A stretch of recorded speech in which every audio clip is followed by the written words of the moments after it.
मध्य भारत में मौजूद छत्तीसगढ़ कृषि, खनिज उद्योग व सांस्कृतिक विविधता के कारण भारत में एक विशेष पहचान बनाती है। दंडकारण्य के बेहद घने जंगल इसी क्षेत्र में पाए जाते हैं।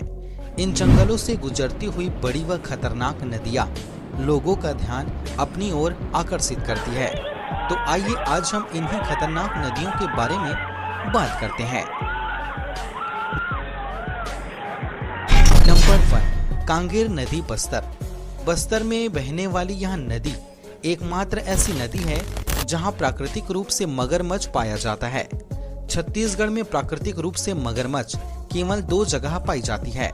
पहला कांगेर नदी बेसादरहा, बस्तर व दूसरा जाटलू नदी, नारायणपुर।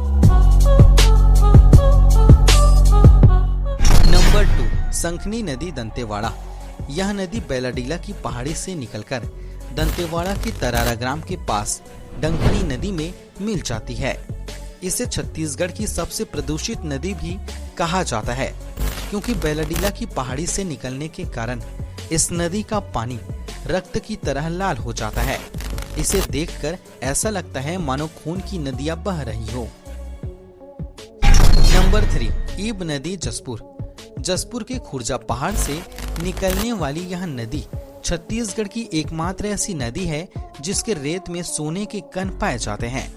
यह नदी गुल्लू बेने व छुरी जलप्रपात बनाती हुई संबलपुर के पास महानदी में मिल जाती है।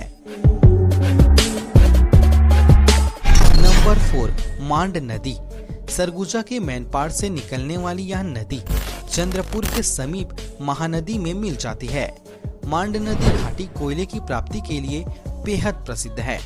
ऐसा माना जाता है कि विश्व का विशालतम कोयला भंडार इसी मांड नदी के घाटी क्षेत्रों में पाया जाता है, जो अपने आप में एक बड़ी बात है।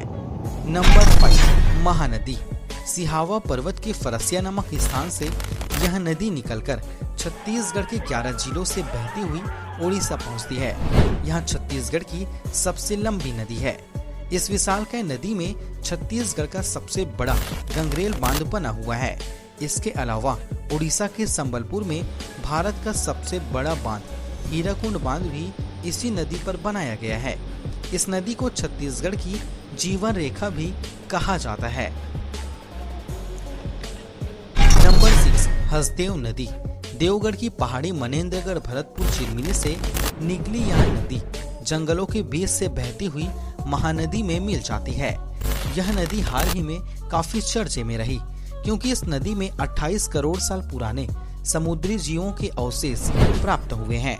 करीब 1 किलोमीटर क्षेत्र में समुद्री जीवों के सैकड़ों अवशेष प्राप्त हुए हैं। इसलिए यहाँ एशिया का सबसे बड़ा फॉसिल्स पार्क बनाया जा रहा है। समुद्री जीवों के अवशेष से यहाँ अनुमान लगाया गया है कि करोड़ों साल पहले छत्तीसगढ़ भी गहरे समुद्र का हिस्सा था। उम्मीद करते हैं यह वीडियो आप सभी को बेहद पसंद आई होगी। फिर मिलते हैं एक नई वीडियो के साथ। नमस्कार।